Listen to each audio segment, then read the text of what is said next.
Rasmus Højgaard is with us now at the 2025 Ryder Cup. Rasmus, welcome to your first Ryder Cup. Thank you. We'll go ahead and jump right into questions. Martin, go ahead. Rasmus, obviously the only change from Rome. How easy has it been settling into the team, and how helpful was your presence at Rome? It's been pretty easy to get into the team. I've been called Nicolai pretty much half the time by everyone, but I think the Rome experience made it easier for me to get to know the guys a little bit better. So it's been good fun so far. Stay on mic 20. Hey, Rasmus back here. Just wondered if you can tell us, how are you your own man? You're not your brother. What do you bring to the team differently? That's a good.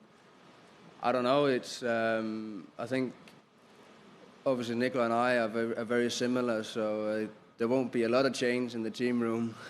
But I think the experience of Rome. I was there. I think as important it was for me to get to know the guys, I think it was important for them to get, to learn more about, for them to learn more about me as well. So it's, I don't think it's going to be a big change for them. Over to mic 5. Rasmus, you have Thomas here, and he's been part of you growing up and becoming a great player. What does it mean for you to have Thomas here this week as well?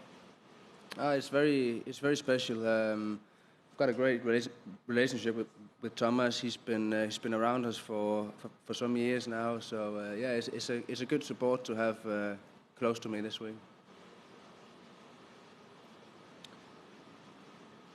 5.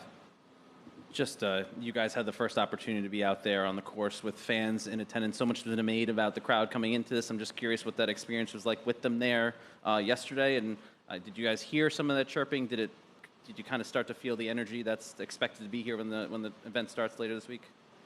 I think yesterday was a very good day. I thought the crowds were great. Got good support. It's been so far it's been great.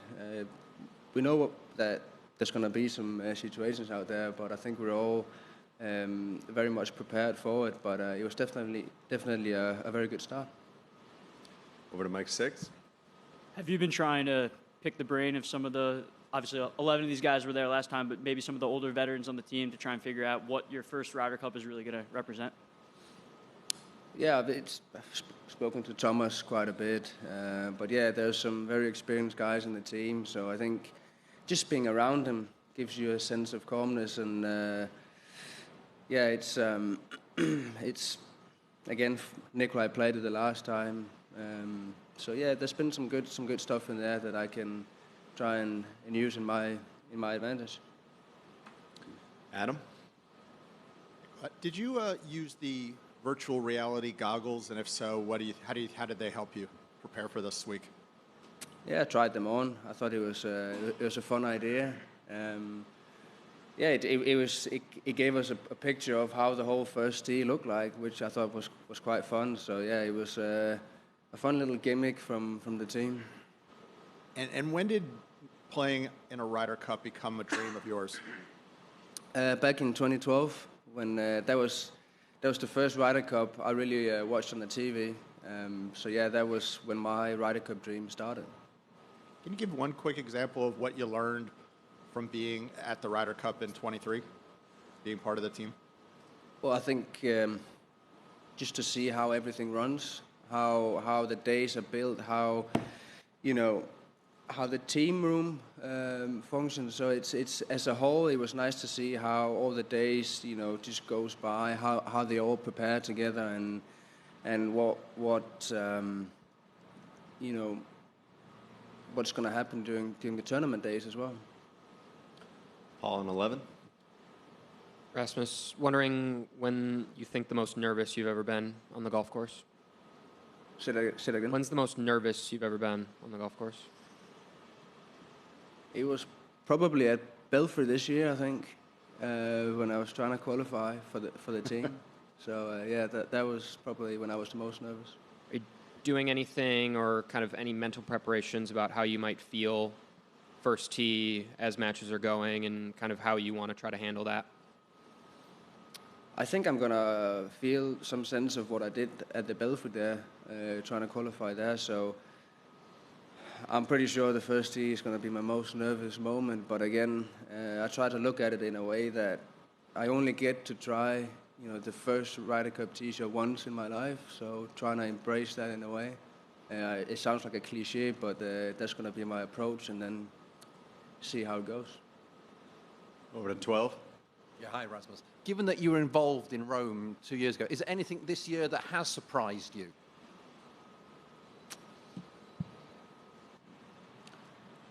Not really. It's pretty much the same team. They only had to change one initial on the names. So no, I think everyone is still very much on the same page. I think I kind of fell into the group in a very smooth way. So far, nothing has really surprised me, I think. Just one follow-up. Did you know who Gianfranco Zola is? You're a big football fan. I do know who he is, yeah. And which is your football team, by the way, in England? You say? I know Thomas is laughing here, but it's Man United. Oh, I'm sorry. Doug? Rasmus, different, obviously, over here to your left, a different kind of noise at these Ryder Cup matches, but I'd be curious, when's the first time you experienced big noise at a golf tournament, and what was that like? I think first time for me must have been playing the PGA Championship for the first time over here. Where was that, do you remember? Yeah, I think it's 4 years ago. Can't remember what it was, but I think that was the first time I really, big crowds, a lot of noise, and with all of that, going around. What did it do for you? I thought it was quite exciting in a way. Something that I hadn't tried before, so it's something that I, have to deal with better and better if I want to achieve what I want to achieve in golf. So I thought it was super exciting to try that, and then obviously spend more and more time over here now and get more of a sense of what it's like. John? Rasmus, you had obviously an experience of Luke in Rome, and now you've got a greater experience of him. How has he changed? How is Luke Donald captaincy in 25 different from the captaincy in 23? Here's the thing, I wasn't that much in the team room. I wasn't that much involved with how Luke dealt with the team. I was a little bit more back in the staff. So for me it's hard to really answer that. This time he's been great. He's been out early. Speaking to everyone who had a chance to be on the team and made everyone feel welcome. So. How he was as a captain in Rome, it's hard for me to really answer because I wasn't that close to the team. But this time, he certainly has us well prepared. We thought you were in the team room. Well, I kind of, but I wasn't in the team meetings. I wasn't in all of that because I wasn't a player. I was driving buggies that week, so I wasn't really involved with the team. And that was, also a decision for me is I'm not a player, so I shouldn't be in with everyone else. Mike 2. Rasmus, over here. You mentioned that you're still being called Nicolai once again. Where does that happen most times? Out there with the fans, or in general interactions, or do your teammates give you those names? It happens all the time. It's even like, for example, Shane sometimes just calls me Nicolai with that, and then he's like, "Oh, Rasmus is here," so it's all right. It is what it is. I'm used to it. I've been used to it for 20 years now, so it doesn't really bother me. Are there any particular good stories where you got confused, the two of you? We had we've never done anything crazy as such, but we had in school. I'm going to say back in the day, it sounds very good. We changed classes, and the teacher wouldn't notice for an hour and a half. We did that a few times, just to everyone in the class would know that we've obviously changed, but the teacher wouldn't know. So. We'll wrap it up. One more over on 5. Rasmus, you said 13 years ago you started dreaming about this. How is it to sit at that podium, to have been out there these days and looking forward to Friday?